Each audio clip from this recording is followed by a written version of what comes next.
Follow-up video here. A couple of you in some of my removing the internal resistance videos mentioned that confidence, self-esteem, and so on is a bit of an obstacle when it comes to moving forward, and rightfully so, because confidence is a make it or break it thing in fitness. You have confidence in yourself, the programs you're using, and your ability to get results, you're gonna stand a lot better chance of getting what you want.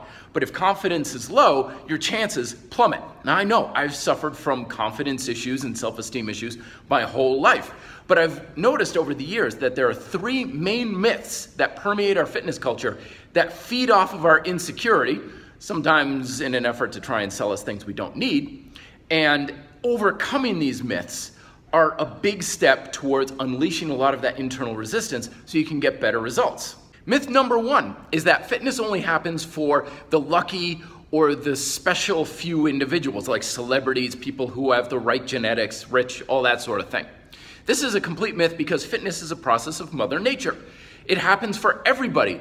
All you need to do in order to qualify to get in better shape is you gotta be living here on planet Earth, and you gotta have one of these body things. If you've got those two, congratulations, you qualify. Processes of Mother Nature apply to everybody, and nobody is excluded. Everybody can smell a rose and enjoy the beauty of a sunset, regardless of who you are. And the same goes for the physiological processes that impact your fitness. Speaking of which, these physiological mechanical processes that your body needs to do in order to change are already happening. You don't need to be special to make your heart beat. You don't need to be gifted or anything in order to engage protein synthesis. These things are already happening. They've always been happening since day one. Trying to make your body do things is like trying to make a river flow. It's going to happen because that's how the universe works.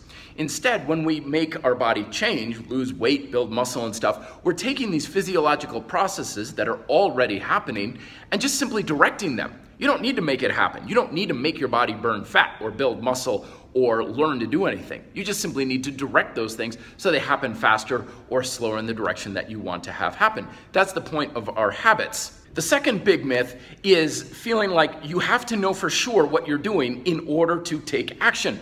It's a whole paralysis by analysis sort of thing. This is a very big myth, and it's actually something we want to avoid because having a little bit of doubt or uncertainty is actually a very good thing, because a mind that is full of certainty is actually a closed mind. Closed minds are not very productive for making progress. Progression in everything in life, as well as fitness and weight loss and stuff, comes from learning and growth and development and discovering new information. When you have a closed mind, that doesn't happen. So certainty actually holds us back. All you need to do is learn enough to get started and then start taking the first step forward. Making progress is kind of like walking through a dense fog. You don't know what's miles down the road, but that's fine. You don't need to. All you need to know is what's a few feet ahead of you. Once you work those few feet, then you see what's ahead of you for the next few feet, and so on and so on. But if you sit there thinking, I need to know exactly what to do for the next 10 years, I'm just gonna sit here until I know that, then you're not gonna go anywhere. So start taking action, and don't worry if you don't have everything figured out. That's actually a very good thing. And then the third big myth in our fitness culture is that the experts always know best, and they're the ones that are in charge. I talk about this extensively in my book, Fitness Independence, how this is a big myth, because if I'm trying to make advice, like how to improve your workouts or something, know that I'm largely guessing.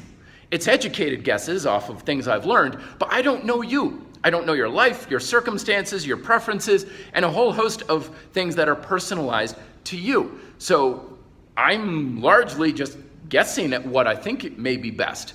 But ultimately, you're the one with the front row seat to your own life. You know how a workout feels, or how a food tastes, or how something experience is something that you gain. I can't gain your experience. And you want to base a lot of your decisions off of your experience. I can give you every reason in the world why breakfast is the most important thing that you can possibly do. But if for whatever reasons you feel you're better off not having breakfast and fasting until noon, then listen to your experience, not me. I'm just the guy with the ideas, but you're the one who has to find your own answers and solutions. So there are my three big myths that I wanted to expose that can feed off of insecurities and compromise your self-confidence. Look at them, pay attention to them, and address them in your own life so your confidence can build up and you can unleash your potential. Questions below. Be fit, live free.